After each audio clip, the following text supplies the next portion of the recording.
istri nih Ustaz. Angle-nya. Iya Ustaz, suami saya begitu tuh. Gimana Ustaz? Oke, kalau angle-nya dari seorang istri ya. Iya. Walaupun kita yang bicara ada seorang laki-laki, bukan berarti kita Pembenaran. ingat, bukan pembenaran dan bukan membela seorang laki-laki. Yang ingin saya sampaikan adalah kenapa suami kita belum soleh. Oke. Kenapa suami kita belum bisa memuliakan kita sebagai seorang istri dan membahagiakan kita sebagai seorang yang selayaknya wanita. Mohon maaf, saya pakai kata-kata ini. Mungkin bisa jadi memang kita belum layak di hadapan Allah mendapatkan perilaku baik itu semuanya. Kenapa? Karena kedekatan kita dengan Allah itu baru sebatas biasa-biasa saja. Maka jadilah wanita yang solihah, yang doanya bukan hanya didengar oleh Allah, tapi juga Allah siap mengijabah semua doa-doa baik yang kita panjatkan kepada Allah. Artinya gini Ustaz, kalau kita bicara seperti pertanyaan Ustaz tadi kan kita bicara tentang Asiyah binti Muzahim. Suaminya ideal nggak? Iya, Fir'aun. Nggak ideal. Fir'aun itu adalah tokoh laki-laki dengan semua keburukan laki-laki yang ada dalam diri dia. Iya.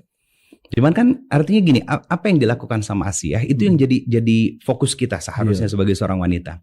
Fokus Asiyah adalah memperbaiki terus hubungannya dengan Allah. Sehingga dia bisa terus berkhidmat kepada suaminya. Walaupun pada akhirnya ketahuan bahwa Asiyah beriman kepada Tuhan dari Musa alaihissalam. Akhirnya memerintahkan Al-Gojunya untuk membunuh Asiyah berada tepat di depan mata Fir'aun gitu kan. Cuman sebelum meninggalnya doanya kan diijabah sama Allah dan dibukakan hijab antara apa yang menjadi keinginan dan apa yang menjadi pemberian dari Allah. Seperti yang Allah termaktub di Quran surat ke-66 surat At-Tahrim ayat ke-11. Minta dibangunkan istana di dalam surga, minta dijaga dari perilaku buruk Fir'aun, minta dijaga dari perilaku buruk dari pengikutnya Fir'aun. Boleh doa ini diamalkan oleh perempuan? Boleh, oleh seorang istri. Jadi kalau posisi suami kita belum sebaik seperti yang kita harapkan dan nggak seburuk Fir'aun juga kan? Dan nggak seburuk Fir'aun juga gitu. Karena ini yang sering saya tanyakan ya Ustaz. Kan suami kita nggak pernah membunuh orang saya bilang gitu. kecuali membunuh perasaan para istri. Waduh.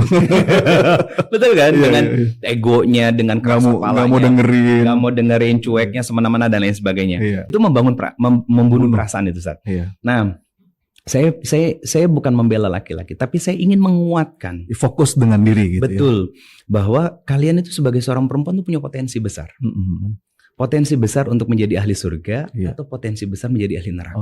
Bahkan Ibunda Siti Asiyah tadi yang suaminya sebejat Fir'aun pun menjadi wanita yang paling mulia di antaranya. Satu di antara 4. Kalau responnya itu tepat. Betul. Karena fokusnya kan pada Allah. Dan dia meyakini bahwa suami saya seperti itu takdirnya Allah. Dan saya disatukan sama suami saya dengan suami yang seperti ini, itu maunya Allah.